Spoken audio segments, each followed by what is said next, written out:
What it do? What it do, gang? What's good with all of you? Welcome in. Welcome in.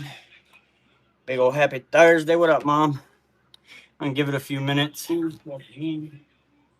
Big old happy Thursday. Let a couple people get in here, and then we'll worry about getting started. Yeah, we'll let a few people come on through first. Find a better background. May use it. Look. Do. Okay, open your mouth.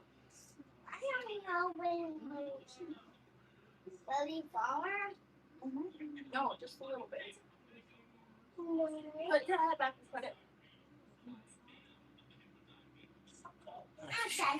Not too much gray. What up, Noah? What it do, brother? What it do? There we go. All right. Yeah, sure, Nor. What's good, brother? What's good? Welcome in.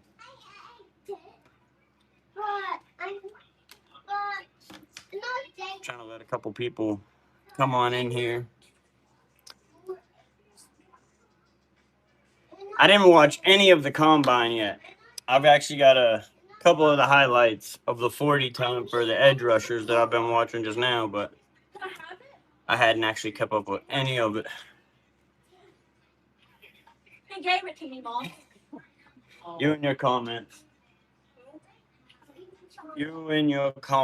No. I'm not talking to you. I'm talking to the chat. Might take a few minutes for a few people to realize that we live. This one tastes bad. Taste it. I want the muffin.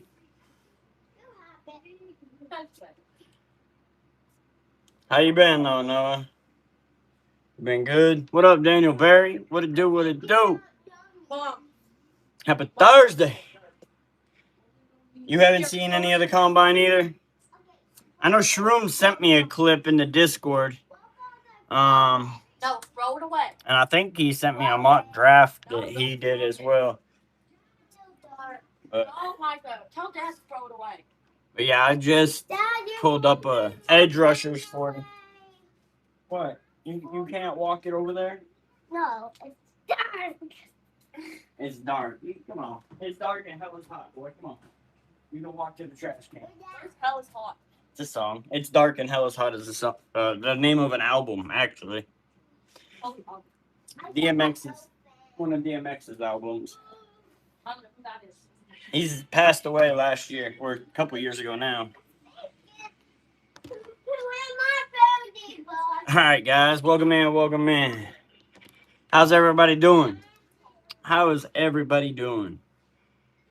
I figured I'd talk a little bit about some of the Cowboys updates that have been going on, signings, kickers not wanting to sign, because Cowboys have signed their running back from last year, Javonte Williams, to a 3-year, $24 million contract with a $16 million guaranteed,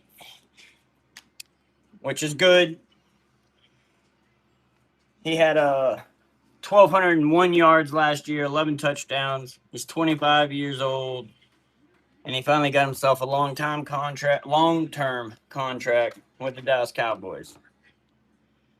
It says, yeah, he had 252 carries for 1,201 yards last year on 11 touchdowns.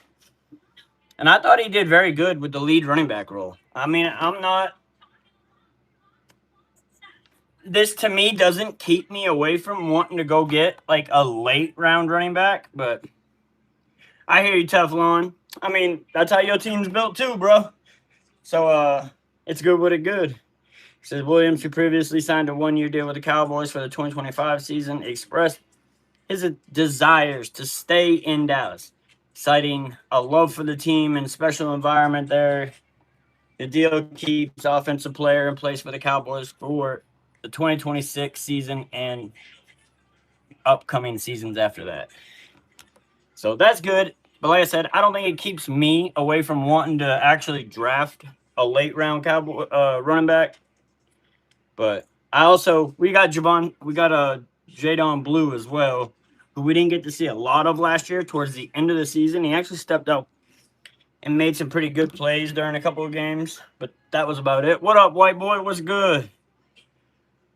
The news that I think is kind of shocking coming from the Cowboys, personally, is about our kicker, Brandon Aubrey. Cowboys offered him close to $7 million, which was literally the highest kicking average, salary in the NFL. He was about to be the top paid kicker in the NFL at just under $7 million, and he, I guess, turned it down and wants closer to $10 million. Like, it's a pretty good gap there. It's like a $3 million gap. Seattle for sale too. I saw that. Just like Chicago's might be moving to Indiana. It's crazy world out here. But yeah, to me, I don't know why Brandon Aubrey is looking to get closer to $10 million as a kicker. He's a great kicker. I enjoyed having him as my kicker. But we offered him the highest kicking average in the NFL.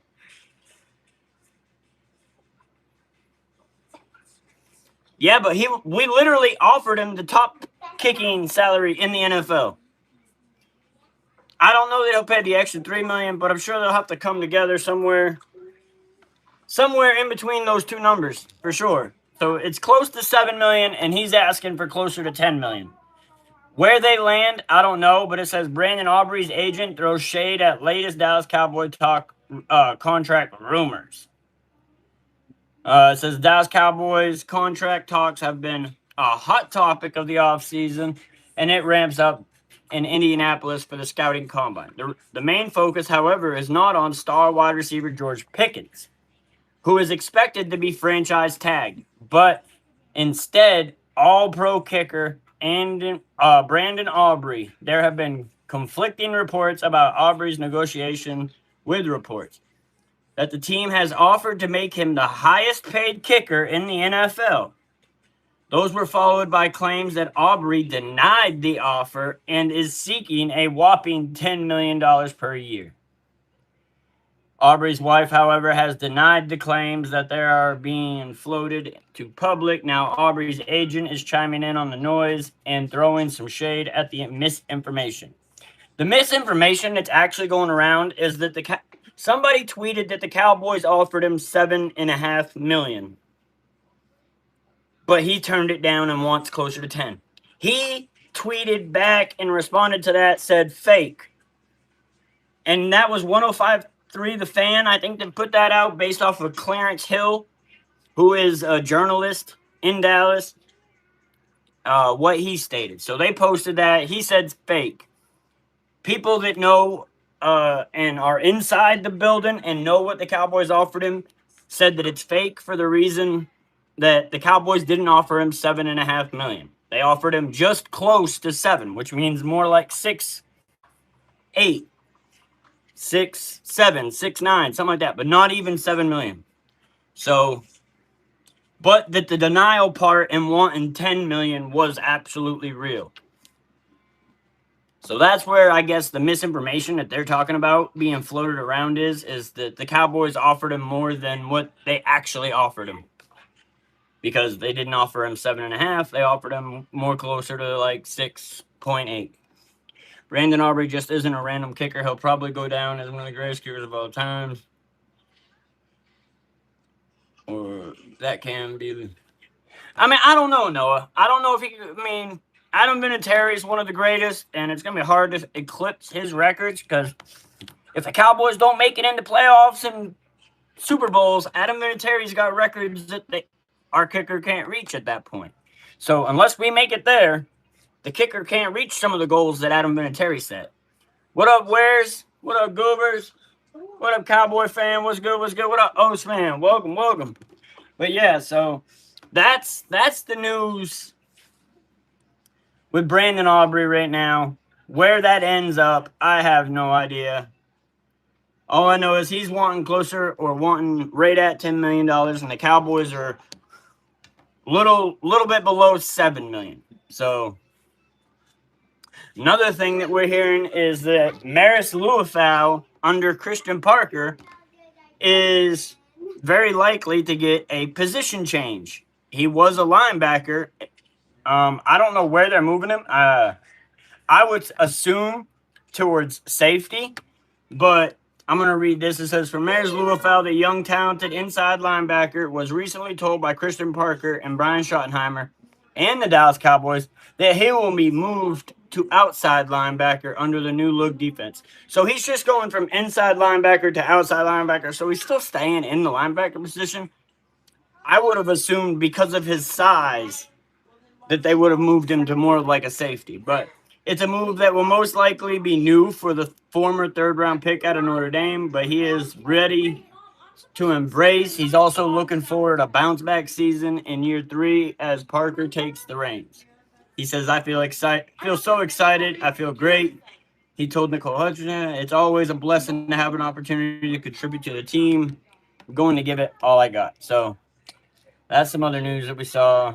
Now, we also know that the combine has started up as well. Pritchard's, that's some sus-ass shit, and we ain't here for it. But, so, we'll also try to look into a little bit more news around the league. But I started watching some of the 40 times here for the edge rushers. How many of you guys have watched any of the NFL combine so far this year? Hold on one second.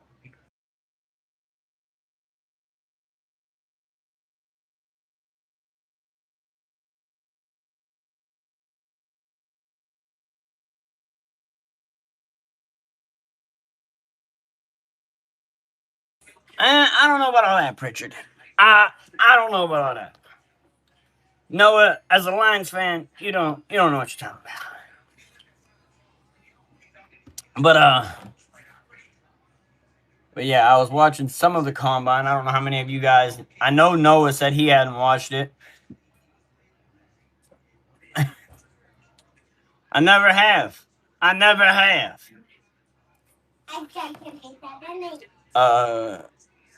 That's true. No. Luckily, I'm not a Cowboys fan. Right, Goober? I agree with you. But yeah, I was gonna play some of it. I don't know if they're gonna copyright me or not for the NFL content. But here at the scouting combine, they got like defensive ends and edge rushers off and running. 1-6-6 split. 4-8-5 to start us off. Solid first run. No, they're not doing anything. Now, I mean, some of it's kind of crazy, but they're not really doing it for that reason. Now, some of them, you got people like Kip Williams, on the other hand, they might be trying to get some grab feel, but not if the title is WWE Carnage.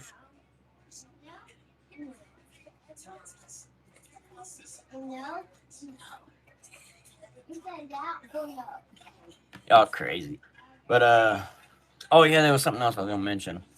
The interview list that the Cowboys have released for the draft picks that they are looking to have their formal and informal interviews. I know they get 40 formal and 5 informal, so 45 total interviews that they're allowed to take on the combine for different talent. I know that they are very high on CJ Allen. I've heard reports that they are very high with their interview on CJ Allen. They like the fact that he's literally ran the defense for Georgia, that he's a ready, that his floor necessarily is a lot higher than like Averill Reese and I can't think of the other boy's name. But for the most part, the whole entire lineup was defense. It was linebacker, edge, defensive tackle, safety, defensive edge, tackle, cornerback. I mean, every one of them. Like, until you get to the bottom of the list. And even there, almost every formal interview was defense, if I'm not mistaken. Yeah, so CJ Allen, linebacker out of Georgia. Reuben Bain Jr., edge, Miami. Caleb Banks, defensive end, tackle. Defensive tackle, Florida Gators. Caleb Downs, safety, Ohio State Buckeyes. We won't get him. He'll be gone. David Bailey. I like David Bailey. Defensive end, Texas Tech, Red Raiders. Nick Barrett, defensive tackle, South Carolina Gamecocks. Brandon Sissy, cornerback, South Carolina Gamecocks. Kayron Crawford, defensive end, Auburn Tigers. Kendall Daniels, linebacker, Oklahoma Sooners. Mansour Delane, cornerback, LSU. I like Mansour. I think he's a pretty talented cornerback as well. Let me move this out of the way for a second. I can actually read the chat. I don't know that Kenneth Murray's going to be playing the same position under the coach. Osman, we got to remember, Matt Eberflus, I think, degraded some of the players that were on the team. Like, they played better under the other coach. And then they regressed under Matt Eberflus. Matt Eberflus was disgusting as far as the defensive. I was expecting better out of Matt Eberflus. But they got Caleb Alarms, he's a linebacker at TCU Horned Frogs. Xavier Harris, defensive tackle, Ole Miss Rebels. Colton Hood, cornerback, Tennessee. Cassius Howell. I know that they were fairly high on him as well. He's an edge from Texas A&M Aggies. Davison Igbenno son, cornerback, Ohio State. Darrell Jackson Jr., defensive tackle, Florida State. Josh Josephs, defensive end, Tennessee. Malachi Lawrence, defensive end. Will Lee.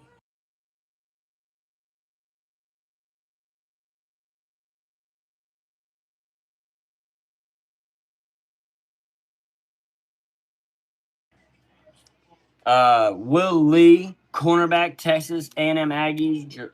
Jamad McCoy, cornerback, Tennessee. What up, Hot Wheels? What it do? What it do? Harold Perkins Jr., linebacker, LCU Tigers. Latrell McCutcheon, cornerback, Houston Cougars. Avril Reese, linebacker, Ohio State. Jacob Rodriguez, linebacker. I like Jacob. I don't know how much the Cowboys like Jacob Rodriguez. I thought he played very well for the Red Raiders.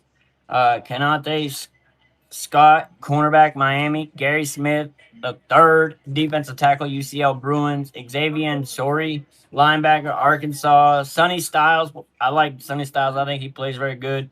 Linebacker at Ohio State. Avion Terrell, cornerback, Clemson. Josiah Trotter, linebacker, Missouri Tigers. Scooby Williams, linebacker, Texas A&M Aggies. And Peter Woods, defensive tackle.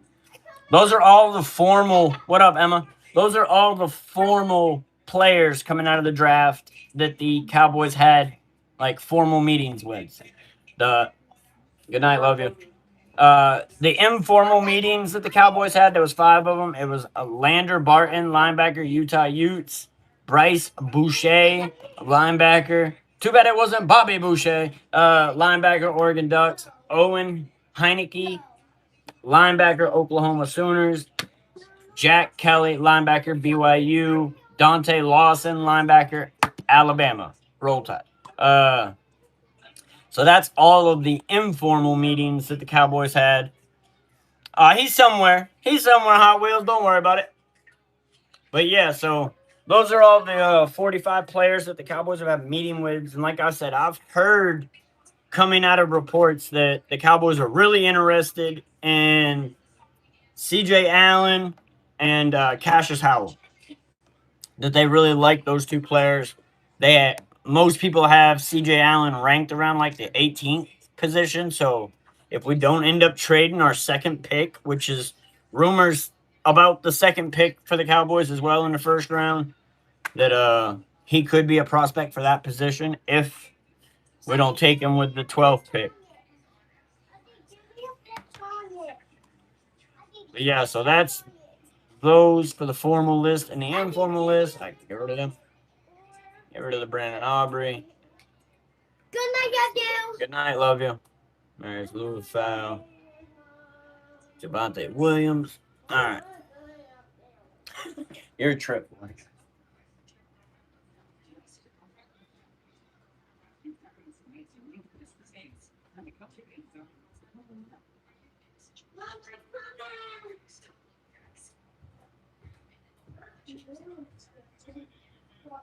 You guys got 40 minutes. All right. Oh, what happened with Emma? What'd she do? Oh, she said hi 3 times. Damn, Emma, you spammed your hi comment. Oh yeah. Oh, I clicked off the stupid ass combines. Hold on, let me pull the combine back up.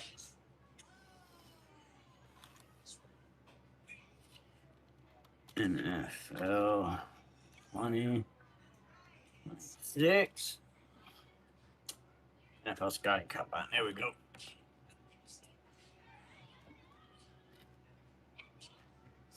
They got the linebackers running. Caleb Erms is 6'2", 235 pounds out of TCU. First up, linebacker number 6 in the combine to run the 40. Uses his hands well. The question was just pure top speed. So we'll see how he does. This is their unofficial times. This young man's from TCU. Run it. Oh, full 4.7. That's not bad for a linebacker. That's pretty fast. That's pretty fast. Full 4.7. What up, NASA? It's a heck of a first run. He's big, fast. The way he plays. Are you that dude that argued with friends still? What are you talking about? 4.6 flat. I'll argue with anybody and everybody. Linebacker. Oh, Jake Galladay, linebacker number 10. He ran a 4.60. So far, Caleb Erms is the fastest. That is someone we did have an interview with. Owen Heineke, he's going to run a 4.62. All these linebackers over the years, they're getting quicker and quicker because back before, they used to hit harder, but they'd be a little bit slower, closer to like 5 seconds. I do. You got Anthony Hill Jr. now coming up, 6'2", 238 pounds out of Texas. Like 5 people before me. The camera that follows me. We all like arguments. They're fun to have, especially when you're in the shit show. RG3, he's the one who was right off the screen. Anthony Hill Jr. ran a 4.59. That's the second best time, even though it's still up there close to 4.6. Now you got Justin Jefferson, linebacker number 13. This boy moving. Wow, 4.58. He kind of petered out a little bit. He got a good start and just kind of topped out. Said to him, but I think his legs, I think his ability. Oh, they got stupid in the scramble phase, but also Kellen Moore in the middle of the interview. Jack Kelly ran a 4.6. Pittsburgh Kyle Lewis, linebacker number 16. Oh, 4.57. They inching closer. 6 foot Nadami Obazor for TCU. no question. 4.54. Yeah, just keep inching closer. I appreciate you stopping by here as a nice parting gift for you, Jack Andre. See you until you're a mod again. Sorry, NASA guy. I don't know, Goobers. Micah, stop yelling. Here's your cup. Oh, you got your cup. Oh, Averill Reese ran a 4.53. So that's the second best time. But he still ain't touching the full 4.7. Jacob Rodriguez, 6'1", 230 pounds, coming out of Texas Tech. Linebacker number 20. Sonny Styles is last. I bet Sonny Styles will compete very well with that first time. Hey, dude. See, this looks like you try and force a fumble while I was running 40 here. He would be the guy to pivot back. Oh, he slowed down towards the back half, but he had a 4.61. That's a great. He's somewhere. He's definitely somewhere. He went up. Well, he's running back and forth. So you got Carson Sherrar coming up now. Linebacker number 23. Slow start. He's picking up pace though. Picking up pace. 4.58. Fast group.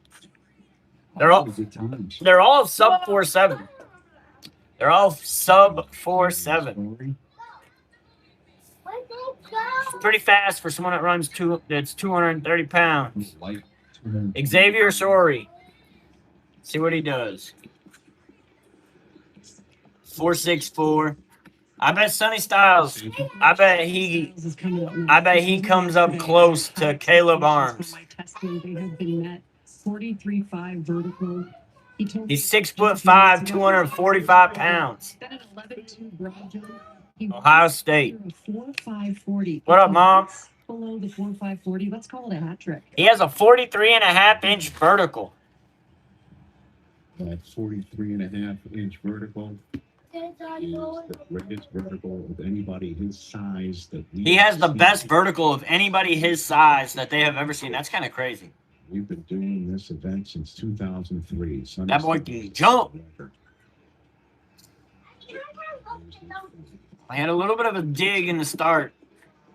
4.49. So he's 2 points off of Caleb Erms. And that's the unofficial times. So maybe he gets a little better the next go. I think his start could get a little better. How about this? He definitely could have had a little better of a start. It is. Calvin Johnson The only reaction you can have is just to laugh. and Sonny Styles almost have identical numbers. Height, weight, the arm. Calvin Oxygen has a faster arm, but Sonny Styles has a little bit faster 40. Fastest time of the first run.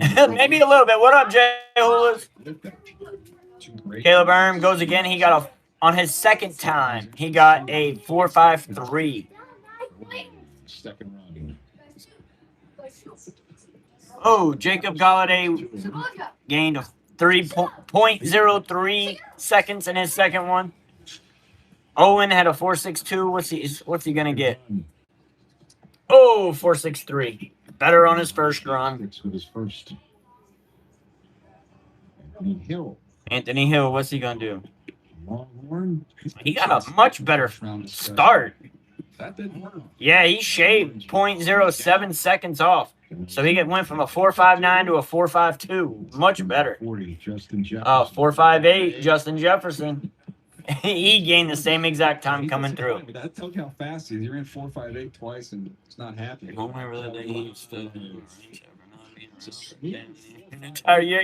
I don't know. Like, Live with Regis and live with Kelly. they don't stick around forever. There we go.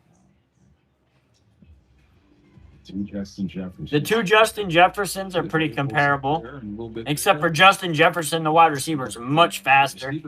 Has a little bit less of a vert, though. May the Jefferson on the left match Justin in comp with his compensation. One ran a 4.53, one ran a 4.43. Tight players, guys. The team's really Kyle Lewis from Pitt, see if he can do better than a 4.57. Oh, he shaved 0.03 seconds off. He got a 4.54. For the second time. Not shit. We just chilling. Just chilling. Nadamio Bazaar, he had a 4.54, which ain't bad. See if he can do better on his official time. Oh, that was a dig in that start. It's a little bit slow. He gained a 0.01 second. He had a 4.55. Oh, it's rolling. Jeez, looks like he wouldn't even. It's Hoosier. That's a try. Avro Reese, see if he can do better than a 4.53.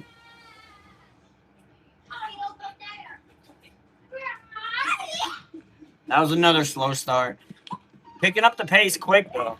4.47. He tied the official record. Good shit, Avro Reese. 4.7. So him and Caleb Erms have the two fastest times at 4.47. Second pick in the draft. He looked cool doing it too now. And he had a slow start. Like, if he had a better start, You want to use him? he probably would have shaved another 0.03 seconds off. I would guarantee it. Freak. Stacy? Making brownie right now. What up, Christo? Coordinator Matt Patricia. Make them special for me. He's here in the stands. All right, Jacob Rodriguez, see if he can do better than a 4.61 on his second time. By the way, Sonny Styles as well. He said both these guys smart, tough, love to work. That wasn't a bad start. I think he might make it better. He did. From a 4.61 to a 4.58. Definitely a better time. Snap counts, right? If you go back and look at the numbers, 324 snaps off the edge compared to 273 snaps off the ball, and then 34 snaps in the slot. Carson Scherer, see what he does. Where he likes playing most And he said, listen, I was about 50-50. I like them equally, but it will be fascinating to see how he is used at the next level, especially given that speed that we just saw. I got Matt Patricia over there typing out on his phone. There and doing a fine job with the Buckeyes. Carson Shire. It's a 4-point. Carson Shire. He gained by 0.1 second. Hey, hey, Micah. He 4.57. He was a 4.58. All right. Xavier Sori, 4.64. He needs to do a little better.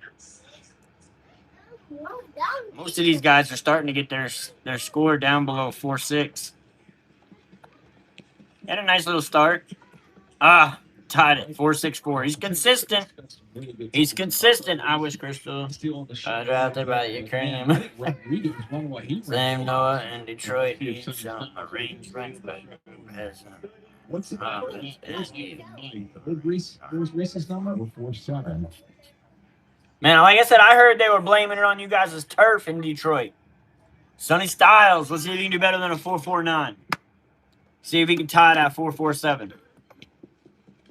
Still had a little bit of a slow start. 4.47, he hit it. He tied it.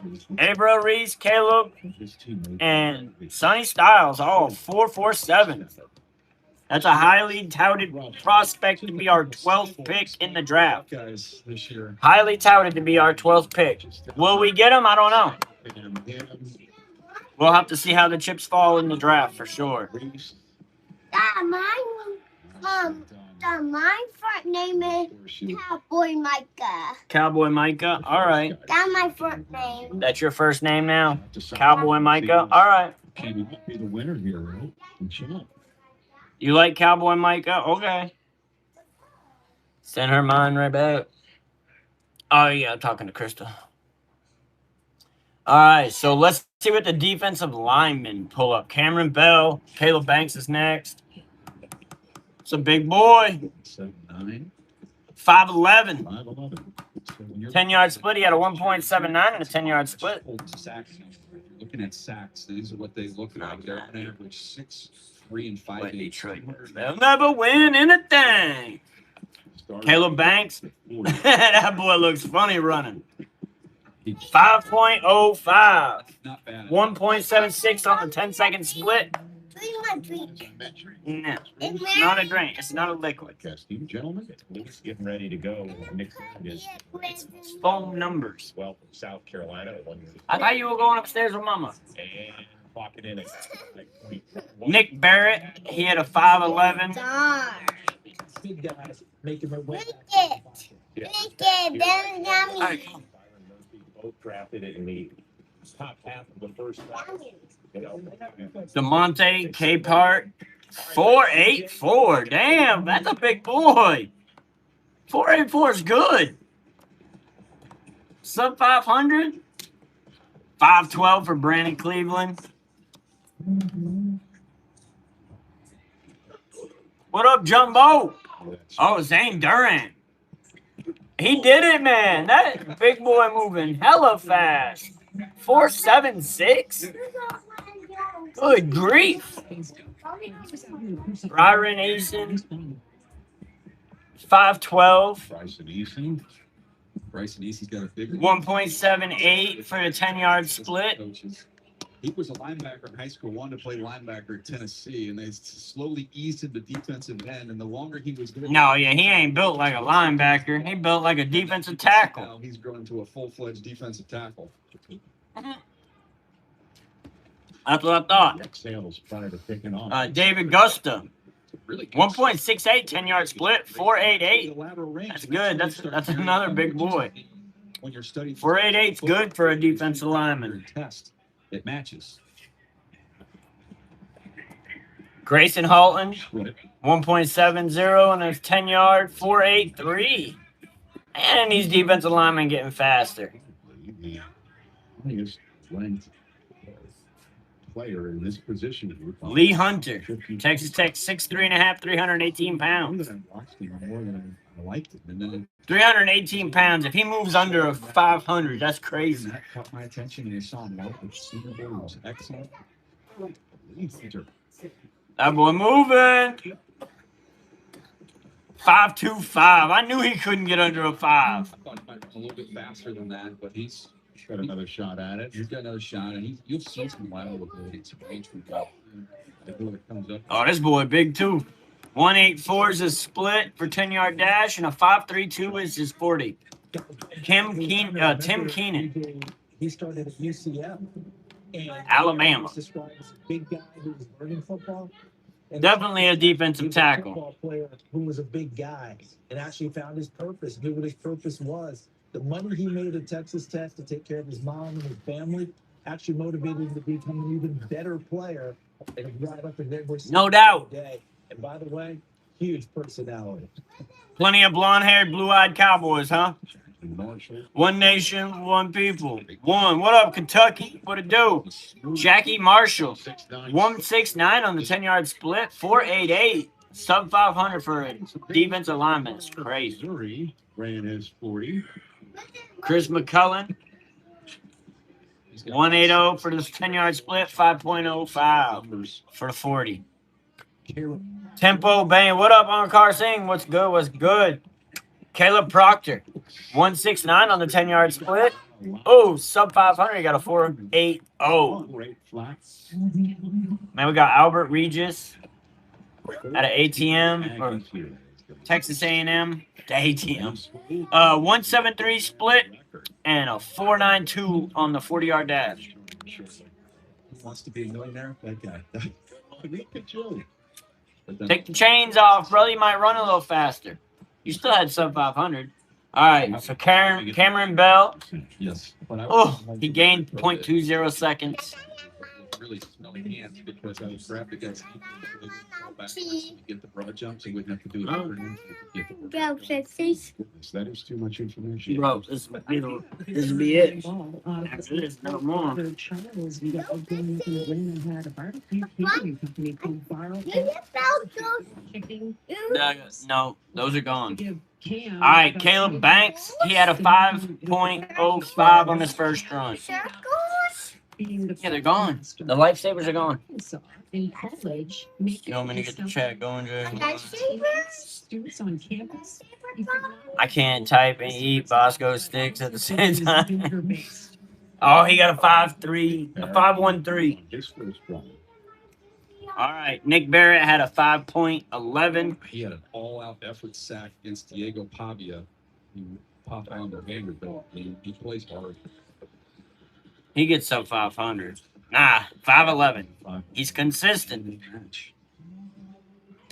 Yes, please. Nah, I'm good. Better find that, but I don't know what you're saying, Ankar. I mean, that's a bobblehead. 8.55 or a 4.85 and a 4.86 for Del Monte Capehart. All right, Brandon Cleveland had a 5.12. Oh, he slowed down at the end there. I think he might have pulled something, hammy or something. 5.22 at the end. Yeah, he got a little limp to him now. That ain't good. English, you dirty brother. Of course, cars are as shady as it goes. Remember when he started? Is it worthy? Is that what it was? Yeah. We call him Doink. Doink the Clown. Bryson Eason. He had a 5.12. What's he going to pick up? Oh, shaved a couple off. He got a 5.09. These are unofficial times, like the yellow. It's not bad for a big boy. 10-yard split was a 1.80. David Gusta. How long his stride? He's got some long ass strides. He went from a 4.88 to a 4.90. Still sub 500 for a 300-pound man. That's just pretty damn good. We don't associate with Jews, gays, and Muslims, liberals. Okay. I'm in school. I still remember Tom Landry. Those were the good old days. Hell yeah, that's what's up, Kentucky. Grayson Halton, 4.83. Now he has second attempt was a 4.86. Lee Hunter, he had a 5.25. Shaved down a little bit, 5.18. I tell you. Jackie Marshall from a 4.88 to a 4.92. But he can really run. I thought he was a little bit almost out of position. That speed would I made play a it. little bit better. All right, come on, get down. Back up, back up, back up. 5.00 505. For 505 for Chris McCullen. He gained a couple. 508. Tell you what, I think US. that might be the fewest whistles from Mark in Group 1 that we've had. Like he's letting them roll here. All these defensive linemen still pretty fast. Caleb Proctor, he had a 4.80, 4.84. All right, come on, get down. All right, yes, cool. Come on, you gotta get down. 40. I don't see my Ray-Ban. You don't need to. Defensive tackles, the first up. I'm not on my Ray-Ban here. All right. Finish up strong here. Albert Regis, 4.92, Yeah. and he got a 4.88. Damn, good shit. Shaved off 4 seconds. Group Or 1. 0.04 seconds. Defensive lineman. That's the defensive lineman. Best of the quarterbacks and wide receivers. Let's see what they have. That's an hour. That's 11 months ago. That's last year. 42 minutes ago. Best of the defensive linemen. This is the running drills. I love to compete. You know, Christian 2. Christian and Gaze don't get along. For the stars of tomorrow, the journey begins now. That's why he won the Heisman Trophy. You might want to reread the Quran. I'll make you miss. I'll run through you. I want to be great. Whatever it takes to be great. You get No Christians are associated with the lifestyles of sinners. With the NFL scouting combine return into the stars of the tomorrow. Just made the list. take another step. I don't even know where it is right now. I don't know where the list is. Oh, shit. This is the NFL Scouting Combine. Nope, that ain't it. Defensive tackles are currently on the screen, and why is that? Well, we're going to see this group up first. There's some big, powerful men, and going back to my previous point, Damn it, background. 5 guys between number 20. You made the list. For me, leading us off is Lee Hunter out of Texas Tech, who's someone who What it do, Keith? that dominant Texas Where's Keith at? I didn't even see Keith. Oh, there he is. was able to Green name. at the end of the year into the All-Star game setting at the Senior Bowl. And we'll see how Lee Hunter, Katie McDonald, Caleb Banks, Peter Woods, Christian Miller. Peter Woods. It is The defensive. That's Daniel Jeremiah's top defensive prospects. Let's see these guys. All right, this ain't gonna show us anything. It's gonna show us college tape, and that's gonna get me copyright striked. All right, so we'll move on from that. Listen to the not Tom Downey part. Guys doing Denver in terms of Brian Schottenheimer, combine press conference interview. Noah, everybody has at least committed one sin in their entire life. No judging. We all sinners. We all fall short to the glory of God. in the past. But that doesn't mean you shouldn't still strive to be better each day. When we started talking about BT, it was really interesting because Kenny Clark hit me up. Osa hit me up. All these guys start hitting me up about, hey, we think about maybe adding BT on as a consultant, and they were thrilled. So really excited to get him in here, and he's obviously got great insight into the guys he's training. You're young staff, you can bring in an older guy, for number yourself, you're trusted these young guys, TV and all these guys, about why that's important. Yeah, me, Clarence, I'm energy, man. I'm energy, I'm connection. I think that's so important. You look at the guys, there's experience. Scott. I love what they do, but I'm sure Muslims like associating with gays. The problem with Muslims is what the people they worship, and what they did, and acknowledged what they did, and still are accepting of it. It's crazy to me. Marrying a 6-year-old, that's crazy. What I'm getting at is no one is perfect. What makes us all you need. Facts.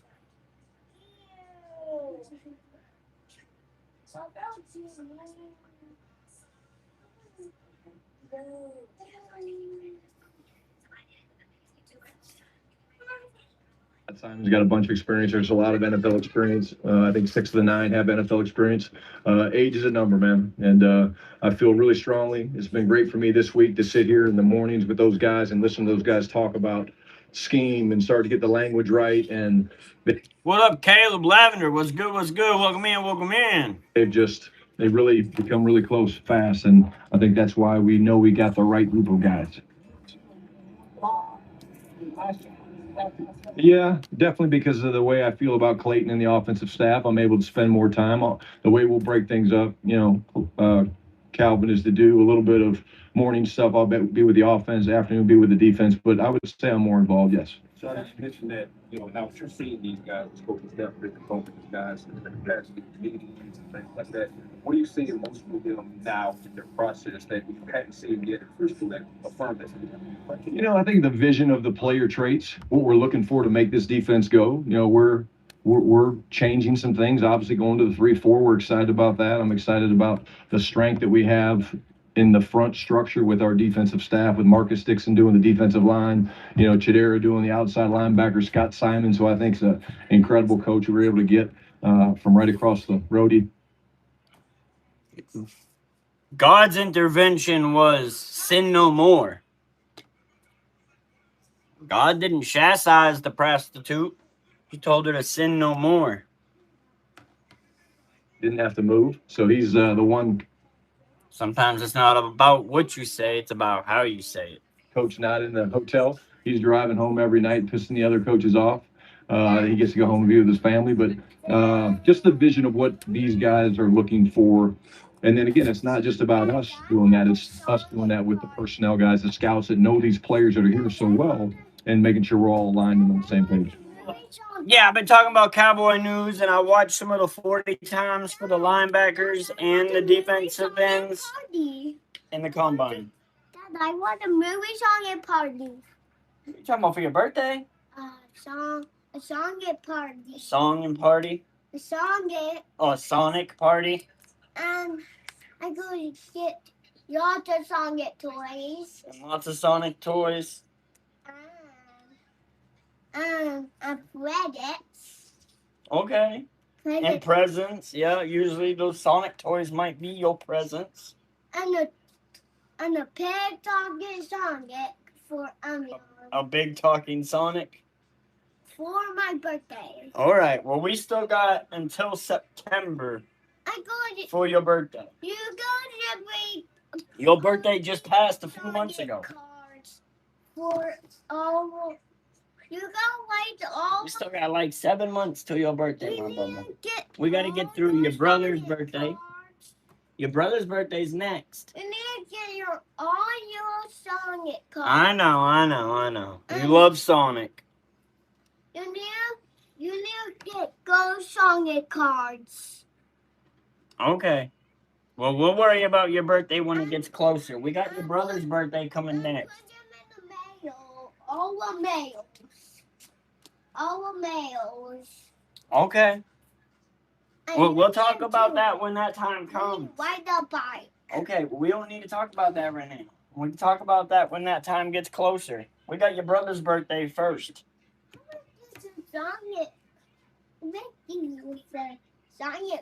You are silly, boy. Yeah, a lot of long hours. It's part of the process when you make a big change like we made. The one thing I knew about CP coming in was there was conviction, there was clarity of what he wanted. But to hear him communicate with his staff and to have them have those conversations, disagreements, getting on the same page, whether it's height, weight, speed, whether it's characteristics, tough. Is doing Bunjo Stray Dogs theme for her birthday. It's a manga. She's so excited. I'm sure she is, Crystal. I'll let my daughter know. She's upstairs in bed right now, so.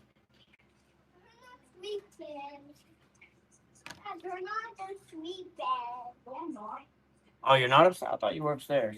I guess Crystal's daughter is doing a Bungo Stray Dogs theme for her birthday. She said it's a manga, and she's so excited. It's a manga. She says that's cool.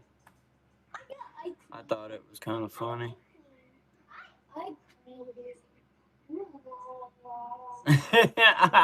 He does have a lot of those jokes, Jay Hulas. Some of them do start to feel recycled. This ability to track a ball, the lower body explosiveness for a corner that we're looking for. It's been really cool dialogue for me to sit in there and listen to those guys, and it's been fun. I hear you, Kristen. Yeah, she knows who it is.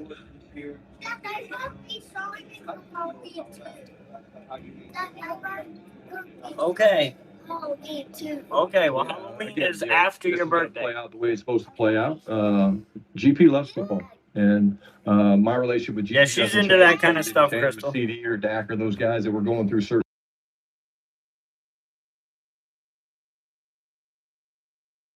night, and so it doesn't change. It was awesome. It was a big piece of what we wanted to do. Because of the changes that we're dealing with, John, on defense and all the change on the staff and having some. Damn, Connors, I'm gonna have to tell your wife you're cheating again, bro. Stop cheating. All you have is cardboard cutout. Jay Willis, just because Connor is my boy doesn't mean I'll force myself to laugh.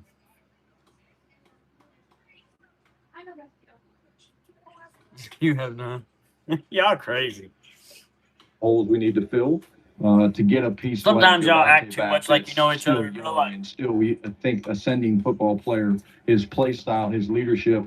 But a big part was he wanted to be here, and so we wanted him back. He wanted to be here, but I love everything about the guy, and he's a guy that I really feel like can help push this offense even to another level.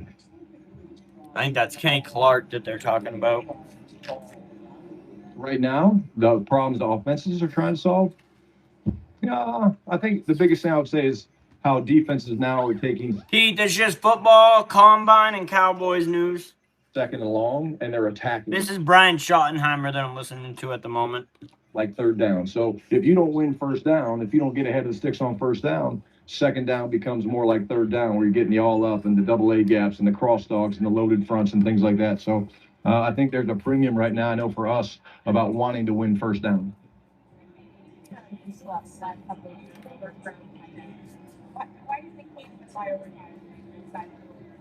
Yeah, great question. We talked about this a little bit the other day in our personnel meeting. Number one, they're weapons. Number two, most of them have really good. Y'all are sad sometimes. Y'all are sad sometimes. Size, talking about tight ends. I was fortunate enough to be involved in watching Antonio Gates become Antonio Gates from the time. The things y'all do to get a pleasure out of being on YouTube, it's crazy. He tried to in rookie minicamp get down in a three-point stance and didn't look very good.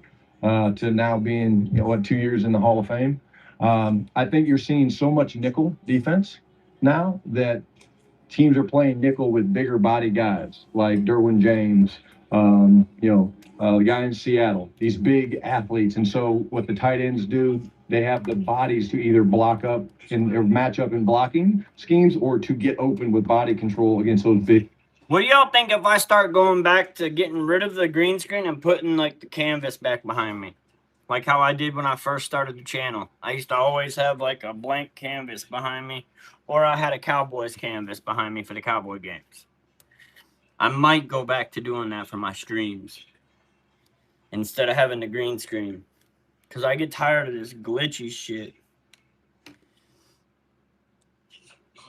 Let me know what you guys would think of that if I went back to having the canvas over the green screen. Safeties are now playing near the box.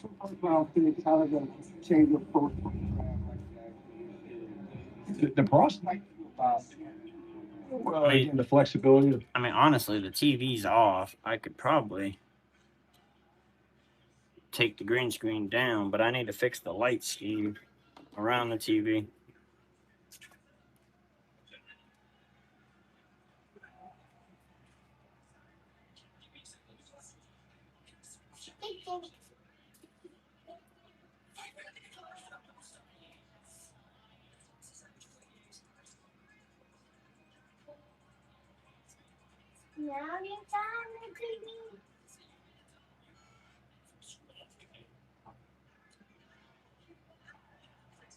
There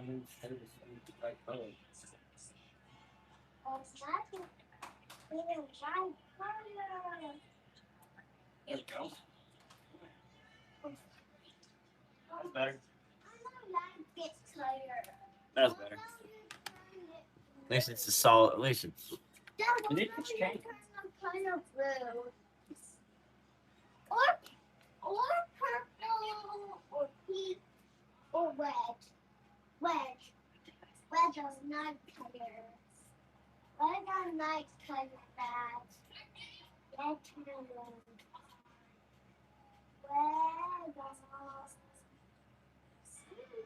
Red down.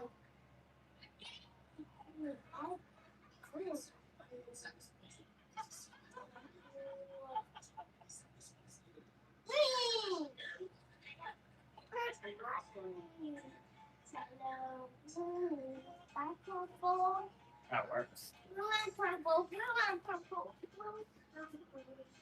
That's better. Just take the green screen down.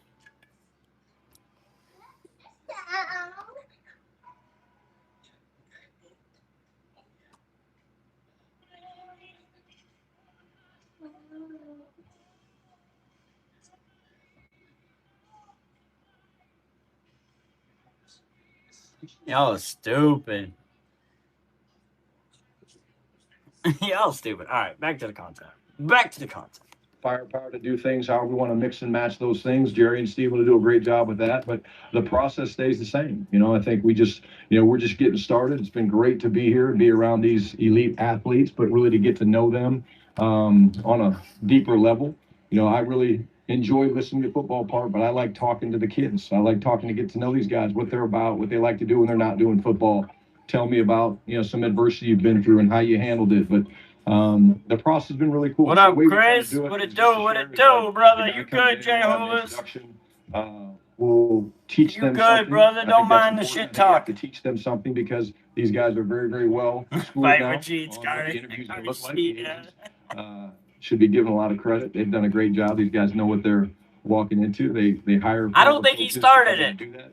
So we feel like it's important to teach them something. Then we jump into their film, which they're very, very comfortable talking about their film, good plays, bad plays, to kind of distract them, if you will. And then we kind of tie it together at the end. We'll quiz them and see what they can retain. Why would you do it that way? You do it that way because that's kind of what installation's like in the. Hey man, stay blessed, Hoolis. Stay blessed, brother. And see you on the flip side. We'll be live tomorrow night too. Finish up with 8 o'clock. Some questions to get to know. And Saturday and Sunday. I hope. Again, I think, everything that I've been around George from the time he got here, from the time he came in, and I say this respectfully, I kicked his ass in shooting free throws in my office. He might not remember it that way. I knew this guy's a competitor and he loves football, so I hope so.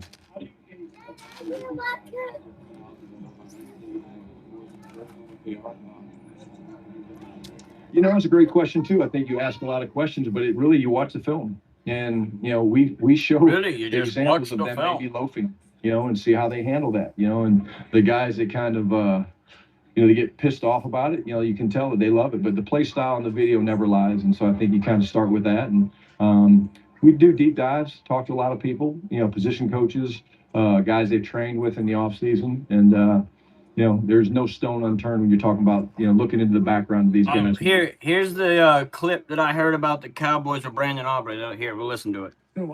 If you ask for 10 and you end up with 8, it's still better than the 6-5 that maybe Dallas offered here initially. No, it is for sure.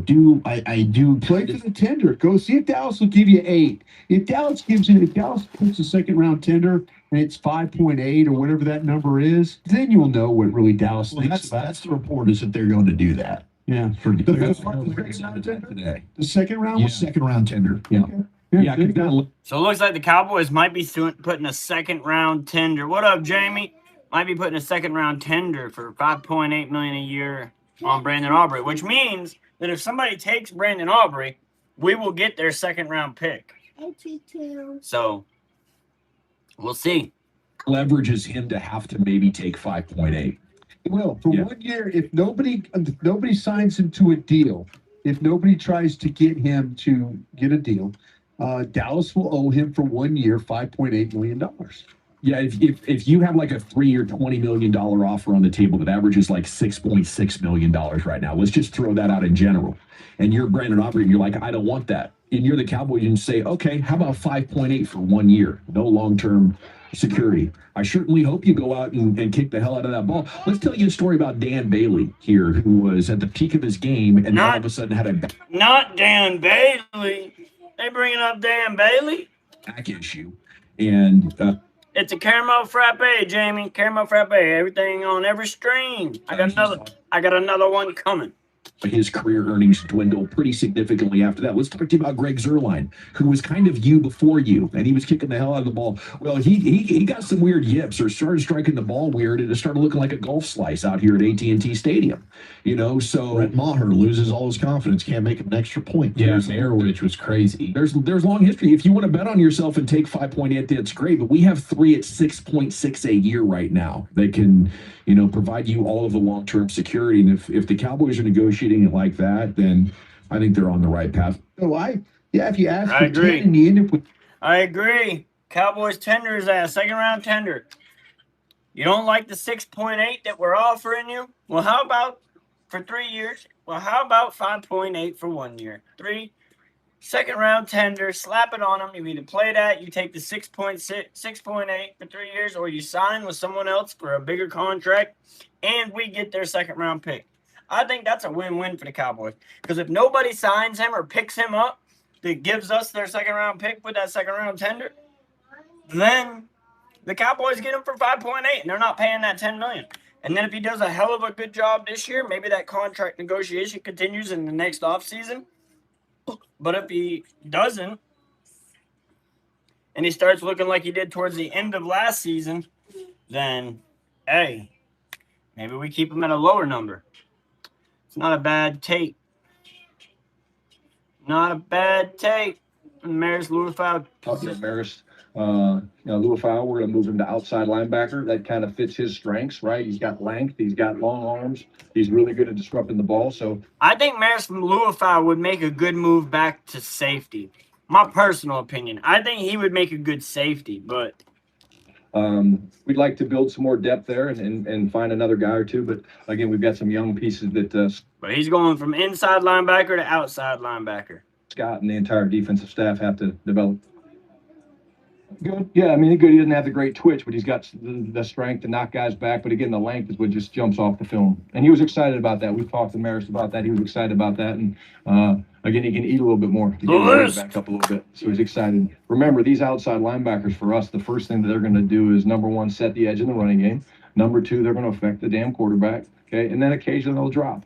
The really good ones, you don't drop them very often, but you do it a little bit. And so what you want to see with guys like that, which we saw this year with Donovan, was when they drop, are they comfortable? Christian Parker and Ryan Smith. Oh, what's And this? then both players cap out the side. Them boys is out there hitting that. They were out there hitting that. Hey, yo, no.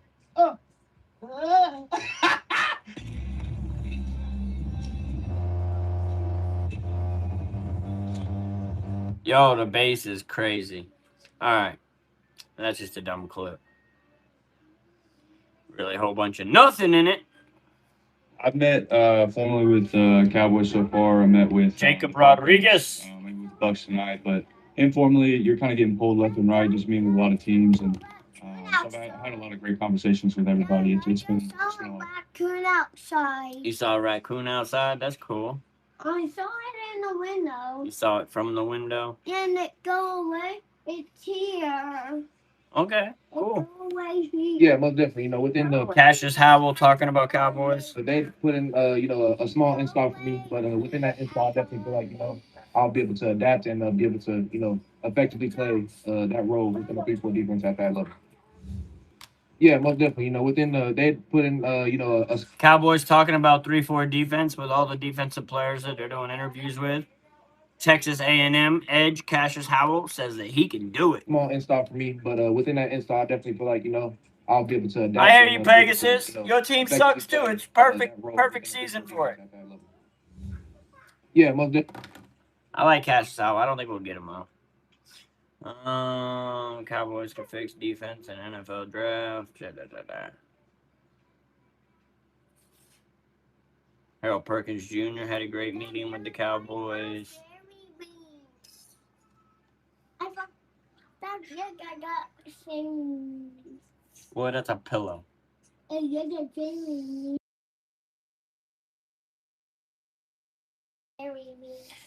You're crazy. I think. Margon Overshown around Florida.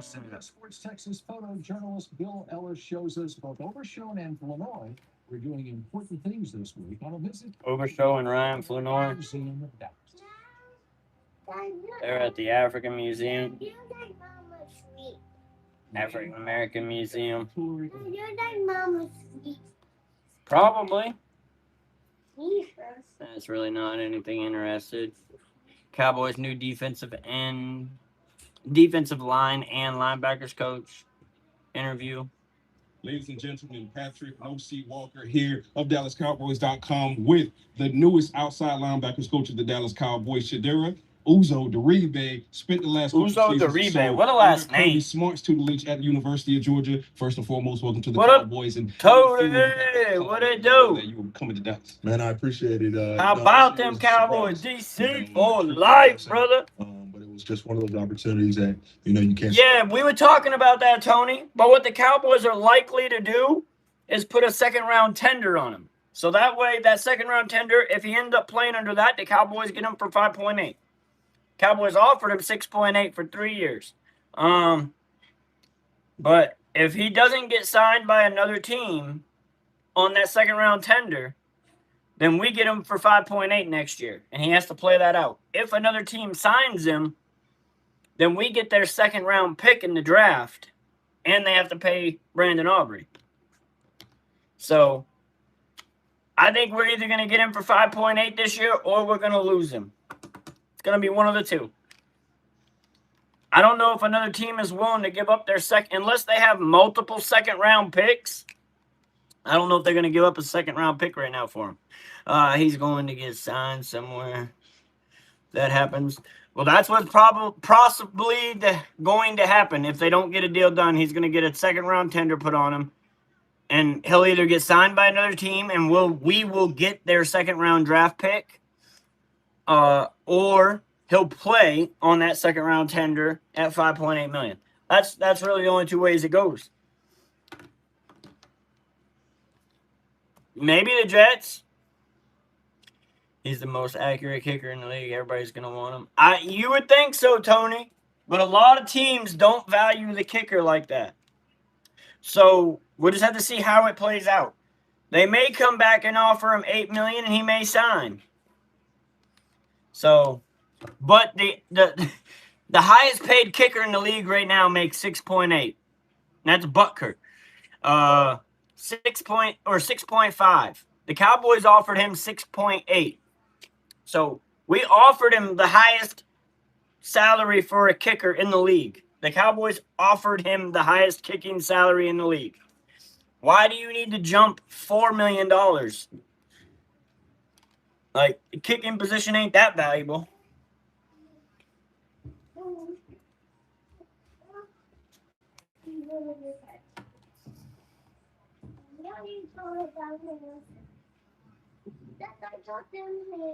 I think, why does he deserve $10 million, Noah? The highest paid kicker in the league right now only makes 6.5. The highest kicker in the league only makes 6.5 right now.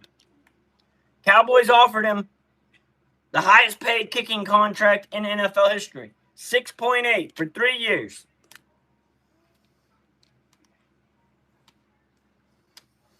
I don't know that the Cowboys or any team wants to set the kicking market at $10 million.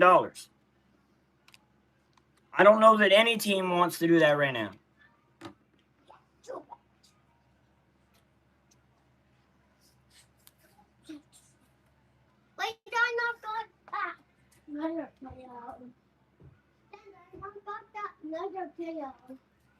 The punter is just as valuable as they can pin you into a long yardage. What up, Zook?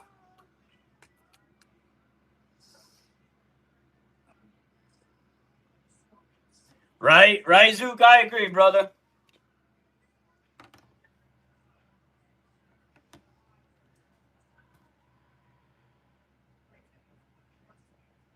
Who put him on a pedestal?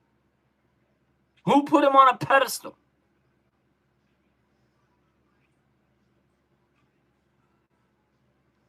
Who puts him on a pedestal? Saying he's the greatest kicker in the league doesn't put him on a pedestal. That's stating facts. But the greatest kicker in the league would be receiving the greatest kicker contract in the league. So why be greedy and ask for much more? You're trying to reset the market at $4 million, $3 million higher? It's crazy. Like, kickers just aren't valued at that right now. I really hope we do, Detroit. And I agree. I would rather focus on GP3 as well. Dad, turn on the TV. Dad, turn on the TV. Pickens is getting... I agree, Tony. Why? Where's your tablet? Yeah, I'll need to go upstairs to go to bed, Addie. When? Dad, you know the song, Dance with the Devil? Dancing with the Devil? No, Dance with the Devil. It's not. It's like an 8-minute song. It's like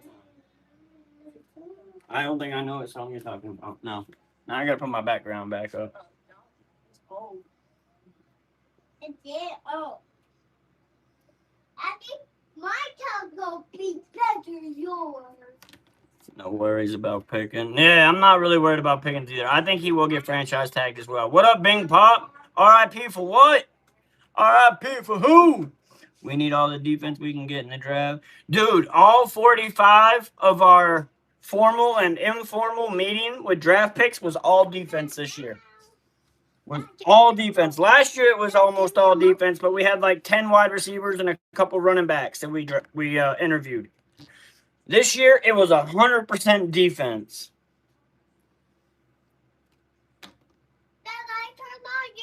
Jaden Daniels ain't gonna get an MVP season. I'm sorry. If he didn't get it his rookie year, he won't get it. Until Washington knows how to actually work a team, it ain't gonna happen.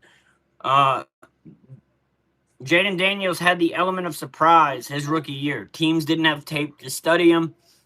Last year that showed they had tape to study him. He couldn't do nearly what he did the year before.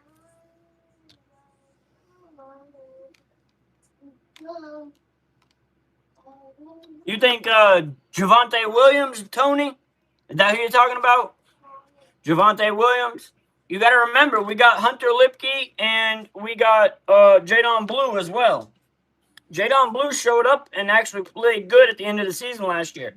When they finally let him play, he struggled learning the playbook early on, which is why we didn't play Jadon Blue much. But towards the end of the year, he actually started to come on and actually get some good games. Facts, Carnage. Facts. And if Detroit wasn't hurt, they wouldn't have even made it to the NFC Championship game. It would have looked just like a Cowboys season. If they didn't go up against an absolutely demolished Detroit team, Washington's NFC Championship chance would have never happened. Better. Addy, you got my cow. It's better. Dak and Zeke got co-offensive rookies of the year. Daddy, come here in the room and you got my cow. Oh, yes, you put a blanket on it and the floor. Hey! Hey! I'm fixing it. I'm not being in it. Detroit is cursed, so it's beyond their control. Yeah. What up, Wyatt? I got the 49ers taker. an offensive lineman in the first round. I hear you. Hey, well, Wyatt, join in on Sunday. Do some mock drafts with us on Sunday. Say no to, so This is the linebackers coach for the defensive. defensive Excited for the new for the opportunity. Cowboys. That's one hell of a tree to come from in Kirby Smart in Georgia. What's one of the biggest things you felt like you learned from Kirby that helped translate for you? As y'all come in, hit that like button. Appreciate it, Carnage. Let them know. Tell their ass you're about to get a pinned comment for the first time in ever. Confronts and demands from his coaches, and the coaches are required to do the same thing for their players. So being able to show that consistency with them, that's going to be. So he's coming from Kirby Smart's program out of college. Christian Parker is a fast riser in the coaching ranks. What's your initial first impression of Christian Parker and the way he's built the staff around him? Yeah, I think obviously a clear vision. He's clear in terms of his communication of what he wants and how he wants it done. Damn, Carnage. Well, that's too bad. Seeing and getting the communication. I know it makes you look good, don't it, Carnage? You don't like looking good. You like looking bad. It makes it easier for us as well. As you guys start working here and boots on the ground here in India, we thought it was over, Noah. Cowboys. We thought it was over, Noah. These injuries to your team piling up are kind of showing us that it's not over. Switching from a 4-3 to a primary 3-4 outside linebacker. What are you looking for? What are some of the main traits you're looking for from some of these prospects that could intrigue for the Dallas Cowboys? Yeah, I mean, I'm always with that position. The two main jobs, obviously, 7 inches in the line game, physical attack, and obviously getting after the quarterback. Those are going to be the two biggest things to be able to check those boxes. Hit the damn like button, hey! Guys are asked to do.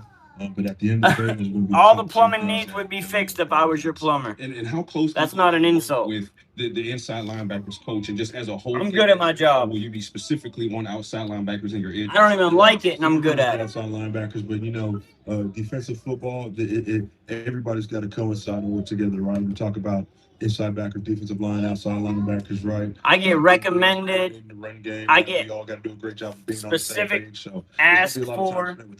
Like, there's people that only want me to come to their house. Coach of the Dallas Cowboys, Shadero Uzo Deribe, he's ready to get to work. Back here in Indianapolis. Now here's the defensive line coach. Marcus Dixon. Marcus, thanks so much for the time. Marcus this is Dixon. Not unfamiliar territory for you. Your third trip now with the Cowboys. You played for Dallas, you coached for them, and now you're back as the full-time defensive. He's been around. Coach. What's these last couple of weeks been like, and what's it like to be back with a star on your head? I'm gonna keep it real, man. It's a dream come true. This is a place that I've always considered home. Like you said, it was a start of my career as a player in 08. Then I came back in 15 and did the Bill Wash as the intern D-line coach, and then now I'm back to be the D-line coach. And it's a special place for me. I always had a special place in my heart. Love the Jones, Mr. and Mrs. Jones. I'm just excited to be back, man. That's copyright infringement. Wombo taking my shit. Got the defensive line, especially defensive tackle Quinn Williams. But again, it's not an insult. You'd be privileged if you needed a plumber to have me come to your house. Different things that you can do from a schematic standpoint. Your plumbing wouldn't end up like Carnage's did when he hired somebody who wasn't me to do it. I tested them. And I told them how they should have did it properly. Athletic. They play the game the right way, and this is what I've been hearing. And then following these guys just from and that shit's sight unseen. Great leaders as well. So with guys like that, you're able to kind of move them in different spots, create one-on-one matchups. You're a damn lie, Carnage. You can find my references online. Win for us up front. I'm super excited to work with those guys. Can't wait to get them in the building. I ain't telling. If you can ever find out my company's name, you can go to their website and you can go and look at all the compliments that are on that website for me. Generate a lot of pressure. You bring the quarterback down. In his introductory press conference, Christian was saying that that's one of the most important parts of his defense. What do you plan to do? What's your coaching style to get your guys to get after the quarterback and most importantly, get home on the quarterback? Yep. So I mean, it's again creating those one-on-ones and then putting ownership on them to understand, like, hey, we're doing this for you to go. Noah, I would walk out. This coaching style. You treat me like a dog, my ass would walk the fuck out the door. It's like, play the game. Maybe not at their caliber, but I understand some of those situations of how we got to play the game up front, and it's all a mindset. And we have the guys for that, with Q, with Casey. You're not gonna pay me enough to treat me like a dog. I've found people's remotes before that their children have threw in a toilet. With Osa, to where you put them in position and understand we're still attacking. Now we're attack reacting. We're playing with our hands. We're not allowing vertical seams of. And that's some side type of shit. You can't even auger it, because if you auger it, you're just gonna bust the toilet. And then you're buying that customer a new toilet. So you got to do it without augering it. On those early downs, and then what it does to get back on track is third down. Now let's go hunt. Which means you come to a clogged toilet, they don't know what's in it. So your first initial go is to auger it, but you got to decide while augering that toilet if it's worth continuing to auger or if you have to go about it a different route because whatever the object is too hard and you're going to bust the toilet. Earn that right now. 15 years, I've only busted one toilet. You've owned that to where now you can go and do what you do best. And that shit was early in my career. When I was young and I was gung-ho and I just kind of cranked the fucking auger. It's only been a couple of weeks, but what are your early impressions of Christian as the defensive coordinator here and the plan that you and the staff are putting together for this defense going into 2026? Man, CP he's built for this. He's been ready for this. You can tell he's rolled into it and being with a. You talking about your draft picks from last year, Noah?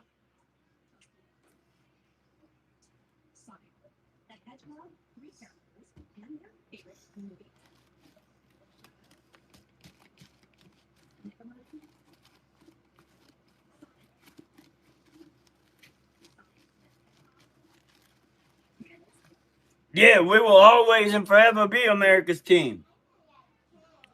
That shit be trademarked. It can't never go away. That shit trademarked. The Cowboys own your soul today.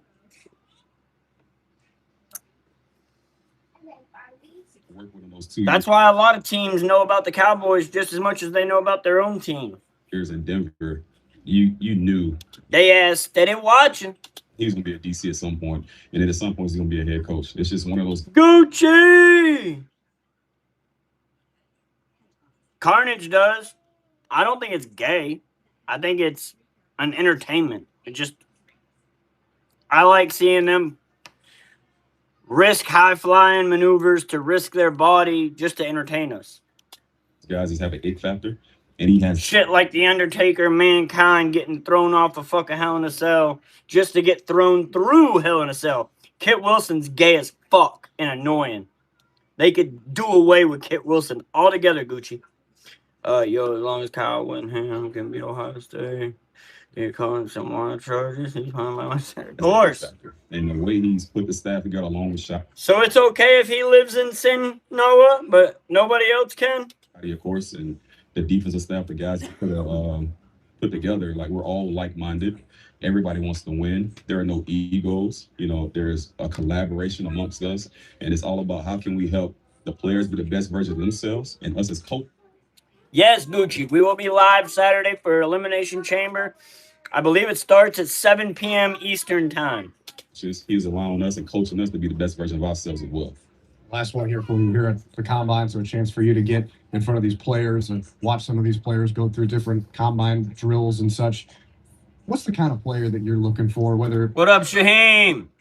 Repent and turn away from sin and accept Jesus Christ as your Lord and Savior. Yes, sir, brother. Yes, sir. Be saved from hell, fire. Gain salvation today. Jesus is coming soon. Repent. Physically, Jesus loves you, Shaheem. Marcus Dixon player ideally look like for you? I want to see him. It can be mentally taxing on the guys, but you want to see guys that can go out there. It's crazy that match shit. And not be all tight. It's a blessing to be able to do this.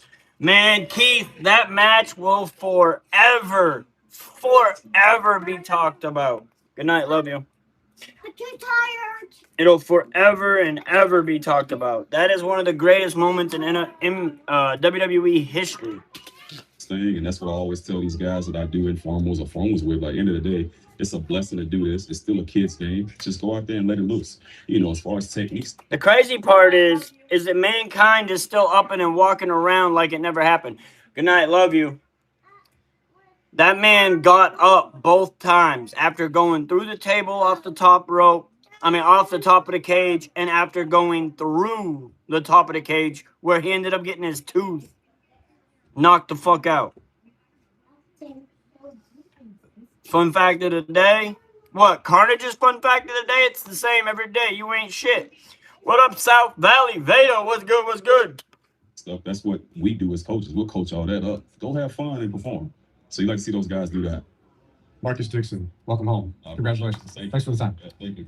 All right. Well, that's the interview. Our with coverage on those coaches. DallasCowboys.com of the 2026 NFL Scouting Combine rolls on. Kyle Yeoman's with you. Now The joined inside by linebackers coach, Scott Simons, former defensive coordinator with the SMU Mustangs. And Scott, I know there's a Hell yeah, I'll check it out, South Valley. What's the first Inferno match? Undertaker wrestled with a broken foot that match. Yeah, that's crazy too. I mean, The Undertaker has a lot of great matches. I remember when he almost broke his neck going up against Shawn Michaels in the WrestleMania, where Shawn Michaels jumped out of the way and tried to pull the cameraman in front of him, but he totally missed, and The Undertaker damn near landed on his fucking neck. That shit was ugly, bro. What up, Dirt Track? There's a lot of it. He was damn near knocked out half of the match after that. He finally got himself to get back up on his feet, but that man could barely walk back to the backstage. Excitement around what you bring to this Dallas defense, and Christian Parker didn't waste any time getting you involved. What was that whole process like in the interview process and ultimately taking a job here with the Cowboys? Yeah, I mean, Christian, first off, is incredibly intelligent. From the very jump, I've known him since he was at A&M briefly, and just from the first phone call with Coach Shoddy and Christian, it was very evident to me that these are the type of people that I wanted to work with and grow, learn from. And so just the energy, just the bright football IQ, acumen, all things you want to be a part of. And so I'm really excited to work with him and be a part of the staff. And I think, every single coach on the staff is, just really, really good teachers, really good men. When we walk in the building, it's exciting to come, in our D staff rooms every day and be around these guys from DA to Smitty to MD, all the way. Sounds like all these new defensive coaches coming in are excited to be working under Brian Schottenheimer and Christian Parker. That the vision that they have for the team is clear, the messages are coming across clear, and the directions are clear. And hopefully they get to work and make this defense a lot better than it was last year. Across the board to Chid, and I think you got a lot of different experiences and guys have been coaching the league a long time, and then guys like myself and Chid that have been doing it at the collegiate ranks. So it was very evident to me from the jump that CP was the guy that I wanted to have an opportunity to learn from, grow with, and work under. I'm excited to talk more about kind of your background and your upbringing, because you talk about unique experiences. You have the unique experience of being a Dallas-Fort Worth product. Of course, you were raised in Hurst, Texas. You grew up under the shadow, I guess, of the Star and Valley Ranch and kind of growing up in that era. But what's it like now putting on the Star and getting to call the Cowboys organization home? Yeah, it's it's a surreal day just to be in my hometown and be able to do what I love, and growing up as a kid, to your point, growing up here and seeing all the great Cowboys teams as a young kid growing up, and so it's awesome to be a part of the organization, and really looking forward to helping build this culture and on defense, and like I said, work under CP. So yeah, definitely a cool experience. Let's talk about the X's and O's a little bit here. Of course, you were a defensive coordinator, but you have some safety and secondary background as well, kind of like Christian himself. But what do you anticipate from this group now that you are at the helm and trying to build on what you have in that room? You see the fun fact of the day according to Google? No, I didn't, Wumbo. I just know that Carnage's fun fact of the day is everybody ain't shit. Add to it this offseason. Yeah, number one, we're going to be physical. We're going to be physical. We're going to be, a group that's not going to turn it down. Really excited to work with the men in that room. Talk to Debo. Already had a chance to meet with him in person a couple times. Debo! Just an unbelievable, contagious energy when he walks in the building. And I think that's the type of people that you want to have, and you want to have the opportunity to coach and work with. I think the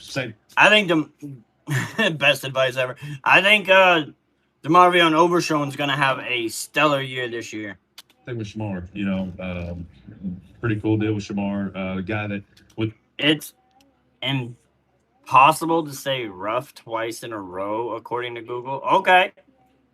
Well, I'm not worried about trying to say rough twice. I'm not a dog. Assist DC and position coach for 2 years at Florida was my GA. Oh, wow. Back in the day. So a lot of similar people that I know that have coached him. So I'm excited to be able to get to work with him. And so the first thing that we're going to bring to the table is be, a really physical group, be dominant against the run, get off blocks, I don't think he's going to get hurt this year.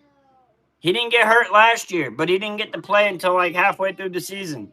So I think he's going to have a good off season, and he's going to come back and be stellar. just productive all the way around linebackers. And so as we continue to build that room out, just excited to see what that's going to look like in the end product. And we're going to play with unbelievable effort. That's one thing we're not going to compromise is how hard we play every single play. And so, those are two guys in particular. Obviously, we got Burns coming up, and he's a young developmental guy that I coached against in the ACC. We know some familiar people. Guys going from safety trying to grow into linebacker. So, definitely excited to work with these guys. I think y'all should move the linebacker to safety named Maris Lufau. Opening press conference about. I think Maris Lufau will make a great There's safety. going to be a lot put on the numbers, the 4-3 versus the 3-4, and the flip that you guys are going to make. We're looking for a lot of 3-4. You did say a lot of multiple. How much does that change what you're doing from a developmental standpoint or just from a scheme standpoint going into the season? Yeah, I mean, linebacker play is linebacker play. So whether you're in, odd front, whether you're in even front nickel personnel, the base fundamentals of playing linebacker, footwork, block destruction, run recognition, all of those things. Obviously, the coverage component of, the different coverages you're going to play, et cetera. But, linebacker still linebacker. So from a fundamental standpoint, developmental standpoint, yes, there is going to be multiplicity within the scheme, and we're going to build a scheme around our players and what they do best. And that's what I want to hear and what I want to see best from the coaches. They're going to build the scheme around the players and what they do best. That's what we should be doing. Continue to try to build a roster that fits what he wants to do with it. But I know we have some of the best D tackles in the league in front of us. An unbelievable D line that's been really fun to watch on film, and so we're gonna get those backers playing at that high level to help draw those double teams off the guys in front, so we can all make plays. All best friends of the linebacker, good defensive tackle play up front, as you know very well. But once a defensive coordinator at the college level, what's been the biggest challenge for you taking a step to the NFL? I know we haven't played games yet or anything like that, but what is the biggest difference, I should say, whenever it comes to the two different levels? Evaluations, but evaluations are no different, in my opinion, in a lot of ways than what you're doing from the high school level. I think in some ways it can be a little bit cleaner to see it when they get to this point, whether it's free agency and guys that are late in the college years, juniors and seniors, versus when you're watching film for high school kids, sometimes that film's a little grainier. You know what I mean? But you get to see, I think, throughout the course of a college career, a wide variety of skill sets on guys, where sometimes the projection from high school to college might be a little bit tougher. So, that I think that's kind of streamlined pretty easy so far. Feel comfortable with that. Their track would just like to be anything, timed out. People in the organization. If I didn't get, people that we don't like timeouts. Guys are going to be coaching and help developing. So, just really excited to be here, excited to jump into it, and excited to grow and continue to build this thing. What was the interview process like with Christian Parker and Brian Schottenheimer as time went on? Yeah, well, actually, I was in South Caicos Island on vacation with my wife when I got the call. And so talked to Coach first, then we Zoomed with CP and Shotty. With the beach in the background? And it was basically the beach in the background. So it was funny because CP said, I don't know why we couldn't have done this when you were 20 minutes down the road. And, I was on sketchy Wi-Fi at a Marriott resort. So, but it was awesome. From the very first conversation for me, as far as just talking to Coach Shotty, talking to CP. Sound like Jumbo's asking for it first. It was just evident, how high-level ball. He's trying to get people to bark. Coaches they are, but the energy, the positivity, the detail in which they want to coach and teach and develop guys. Usually it's the guys pointing out the guys that you got to watch out for.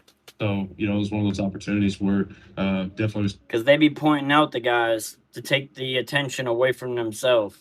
Too good to pass up, and was excited to have a chance to interview in person. Well, we're excited to have you as a part of the Cowboys organization. I almost said back in Dallas because you've been through Dallas all the way through, but excited to have you on the second level of that defense, coaching the guys up, and really excited to see what Christian Parker brings with you in tow as well. Thanks for taking some time. Appreciate you as always.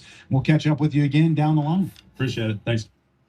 Sounded like Wumbo needed it more. Ladies and gentlemen, Patrick. All right.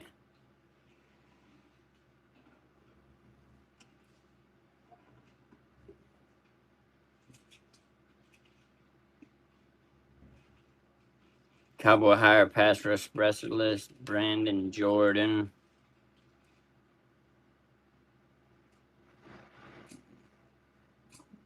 Breaking news: Cowboy signing Bradley Chum from the scariest defense in the NFL. We're not signing no. This Dallas Cowboys Today channel's fake. Blockbuster deal. Asante Samuel signs with the Cowboys in a historic trade. Dallas Cowboys news. Fake. Why is all there fake ass news? That's again from that same channel. Fake ass news. He put in clickbait channel. He's a clickbaiter. Cowboys did not sign Bradley Chubb. That's a lie. Clickbait as hell. Blockbuster deal. We didn't trade for Asante Samuel Jr. Clickbait as hell. I've been good, Killian. How are you, brother? What up, John? What it do? What it do? Hey, Jeff. What it do? What it do? JFF.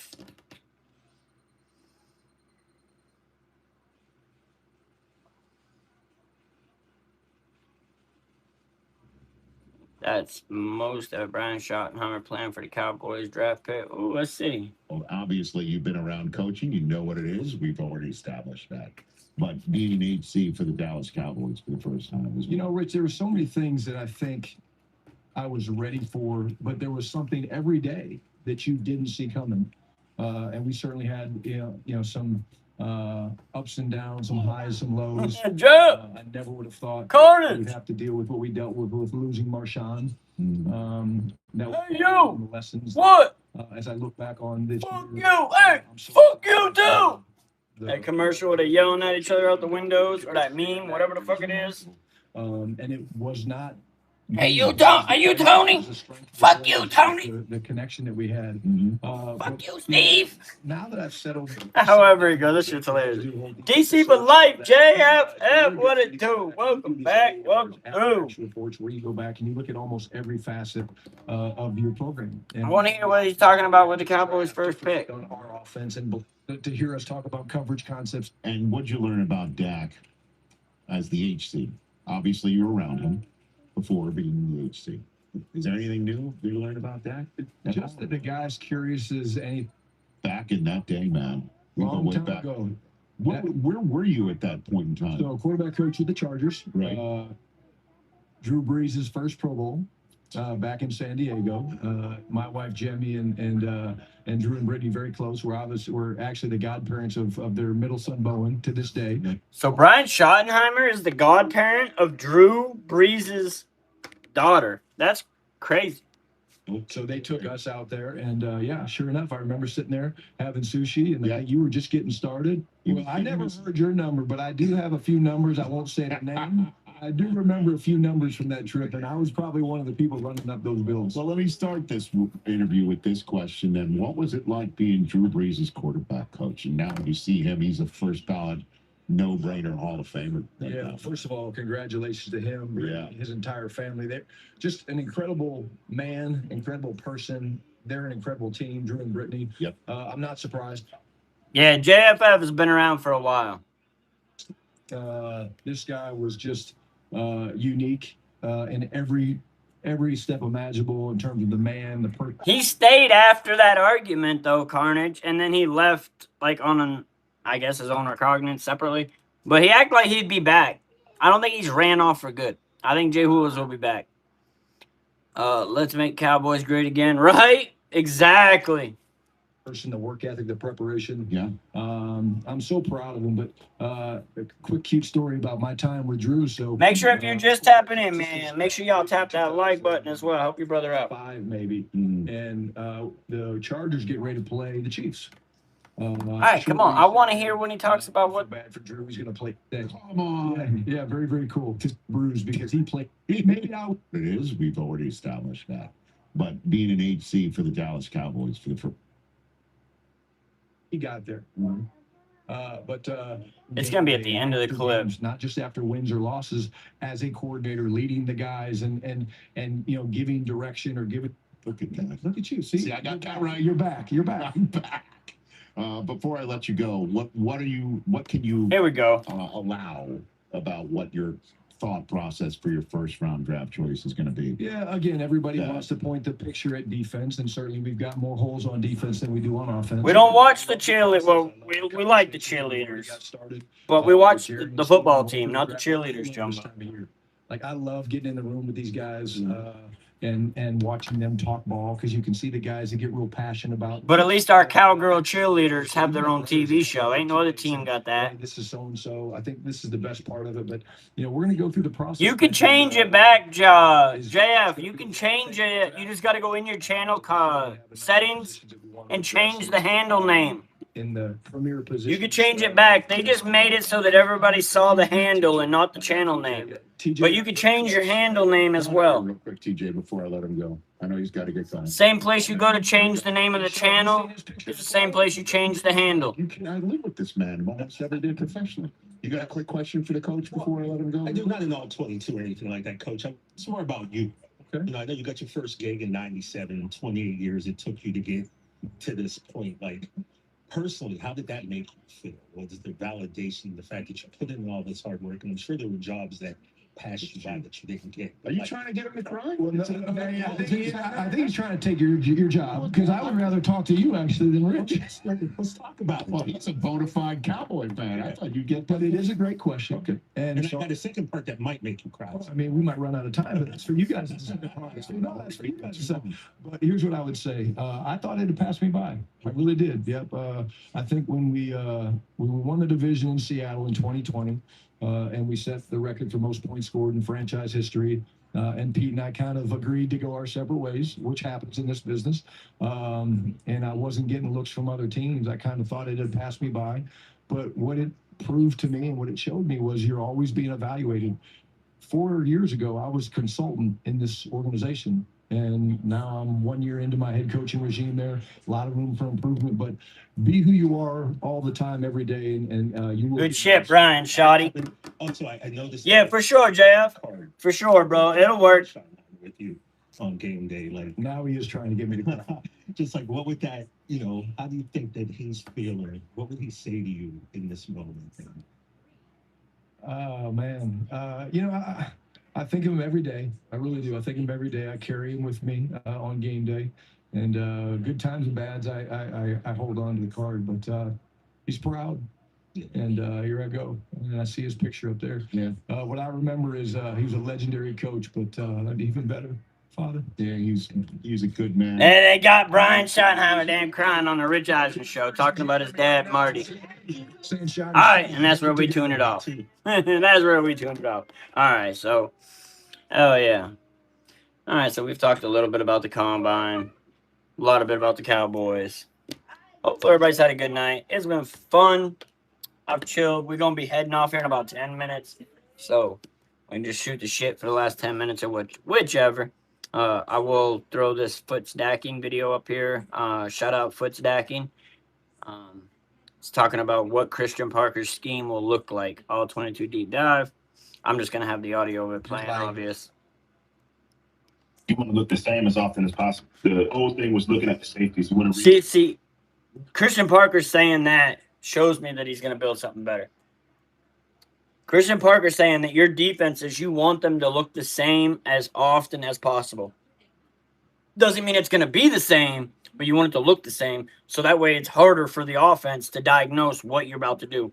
That's good shit. I actually like that. First The weak 3 safety is seconds. lower than the other one. That means it's probably some type of cover 3 rotation. Are they deeper, cover 2? But now, because everybody's standing at 2 high shell, you look at the linebackers and the nickel. So my nickel, I can't be inside leverage one play, outside leverage another. Like, I want to be zeroed up, and then I want to step to my leverage post snap. So we want to keep the same picture from a secondary standpoint, and then everything you're doing with the front, from blitzes and stunts and everything, you want to just try to find out what the offensive lineman's rules are so you can kind of create what you want. So whether it's overloading one side to create a one-on-one somewhere else, you know, an offensive lineman struggles with stunt game, and you're going to try to get that on him and isolate somebody else, whatever it is. So you leave the quarterback out of it in some of those aspects, you can affect other people on it.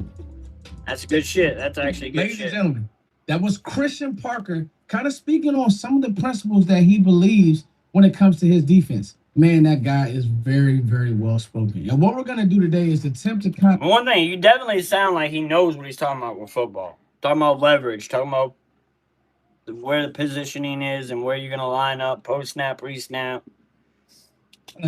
debunk. Sounds like he and knows what we're he's talking about, looking which is what good. Christian I mean, Parker's scheme. Christian Parker has learned under some great coaches. The most recent, obviously, being Vic Fangio. He's got, what, 5 all-pro players that he's worked with and trained throughout his career. So, I mean, he's got the numbers to back it. And the way he talks, it sounds like he knows what he's talking about. We'll see what it all looks like when they get out on the field, but see what Foots has got to say. Will be. No, he hasn't. It's the short clip. NFL game. I get it. There's people out there who may have their doubts. But trust and believe, this guy wouldn't have got the job if Shotty didn't believe he was ready. If the NFL, which he's gotten rave reviews from players, from coaches, from media members, that he is ready. This guy is going to do great things. Give it some time. But let's look at some of the principles of a Christian Parker defense. So he's going to be Fangio adjacent. That is what it is. He needs to have interchangeable safeties. He needs to have safeties that can rock and roll post snap. That's going to be very key as we're watching this tape.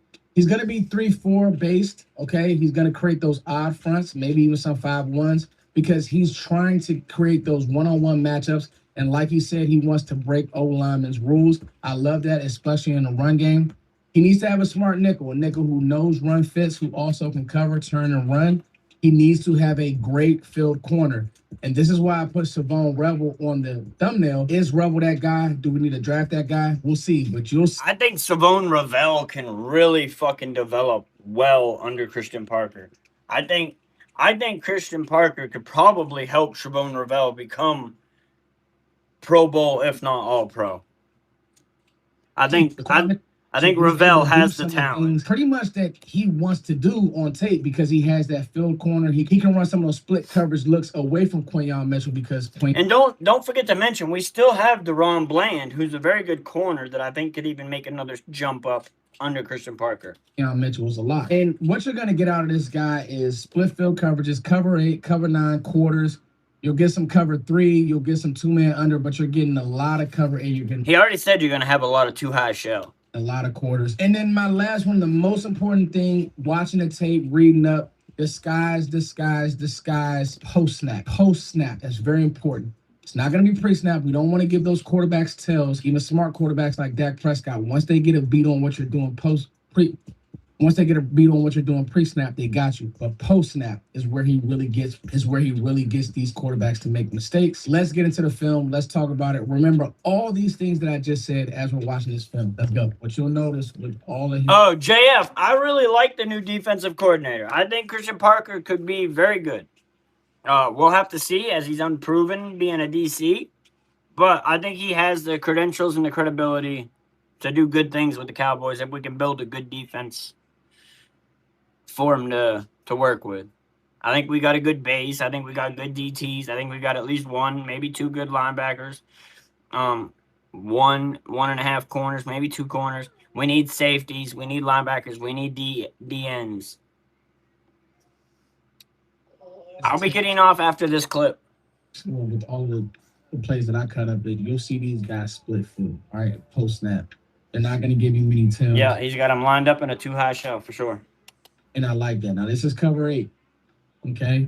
And as they're running cover 8, you guys will see that he's not going to walk down. He's not going to get cued and get in the box because that's going to give him an idea. That was my thinking, Cap. That's going to give him an idea of what's going on. So they don't do that, but they'll rotate into some of this stuff post snap. So as we let the play run, okay, we're communicating, we're talking. Here, you'll get verticals. One thing that a lot of these Shanahan offenses try to do is, okay, they're trying to get to the middle of the field some type of way, okay? But I want you guys to watch how the safety is able to peel back, and that is Christian Parker's calling card, and he was the passing game coordinator, so he had all the DBs, he had the corners, he had the safeties, they all were responsible under him. Watch Makuba peel back, play with good eyes, and that split safety look, boom, get over the top.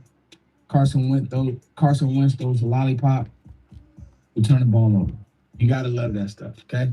This is 2-man under, but again, we see both safeties are sitting here. They're sitting up top. So now, Too high, yeah. St. Brown, all of these guys, they have no tails. And if you remember, this Detroit offense gave us fits, and he gave us fits on a bad ankle. Well, if you watch Philly's defense, they really kind of stymied these guys, and it was because they communicated well, they passed things off. You'll notice Cooper DeJean down in by the box. You got to have that nickel who knows what he's doing.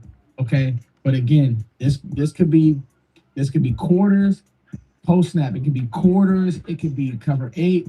It's 2-man under because I watched the play, but this could be all those things. But because these guys are sitting high and they're giving you no tails, it looks like 2-man high to start. You don't know, right? You just don't know. They're obviously going to drop. We sit. We try to get this over. We let our front do the work. Okay? We're going to let our front do the work. We're going to let our front speed him up. Got a little stunt here. Let's get him around, speed him up. Boom. And everything's locked. Locked. Got these 2 guys sitting high. Nothing.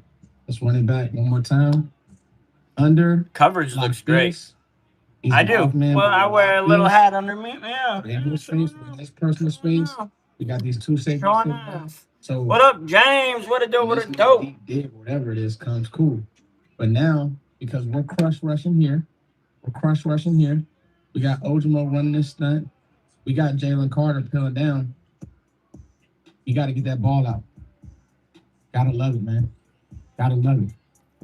Key to that is getting to the quarterback quick as well, so that he also helps make bad decisions. So defensive edge is going to be a prospect that we have to pay attention to. Cover 8 with a backside lock. Okay, now this is where it gets fun. Cover 8 with a backside lock. So who's our backside lock? You better know it's Quinyon Mitchell. Why you got to have that field corner. Okay, that's that split field. Eyes here. Okay, we're locking this. Actually, no, that isn't Quinyon Mitchell. Excuse me. We're going to have Ringo locking this backside. But it's cool. Okay. Eyes, zone eyes. Everybody's where they're supposed to be. Not threatened by the flats. We can rally to that. We got zone eyes. If this goes to the corner, we're here. Look at that. Discipline. Now we converge. Get that ball out. Ball out. God, you gotta love Cooper DeJean, man. Cooper DeJean was a big playmaker. Now this is one that you can again split field safeties. Those safeties are gonna split right down the middle of that field, bro. For sure, Jumbo. That's what's gonna happen. You're getting that. If I ever saw one or touched one, I'd burn that bitch on camera for you. That corners. Now they can still be a man here, but it's more of an off-man technique. I don't know. They're not gonna necessarily bail. They're just gonna play with zone eyes here. All right. And this is just quarter. See, they're not bailing. Bailing will be turning and running. They're not bailing. Nice pedal, because if I need a break on the ball, I can. Right. We're not just getting out of there. So many times this year we just saw Cowboys players just running. Like, well, you're not even being pregnant. Why are you getting out of there? Cool. Nothing. Converge. That's coaching. And we had that safety converge. All right, so we get to grasp what he's talking about. Hell yeah. like I said, I think that we're gonna have a good chance. I think hopefully we can get Sonny Styles or someone like that. Breaking news, don't miss this. Caleb Downs, Cowboys National Report. It's the same channel. The move that could completely rebuild. Like, I can't entertain Caleb Down news for the Cowboys. I don't think he's going to fall to the 12th pick. I would love for Caleb Downs to fall to the 12th pick, but I don't think it'll happen for us. But yeah, it's been a good night. Hopefully y'all stay blessed. Man, go send me one and I'll burn that bitch live for you. I don't care about no strikes. Hey, I care about copyright strikes, not ritual strikes. But yo, y'all stay blessed. Y'all stay great. Make sure y'all hit the like. If you're new, hit the subscribe button too. You already know what to do. I'm out. We out. Roll Rolls. Peace.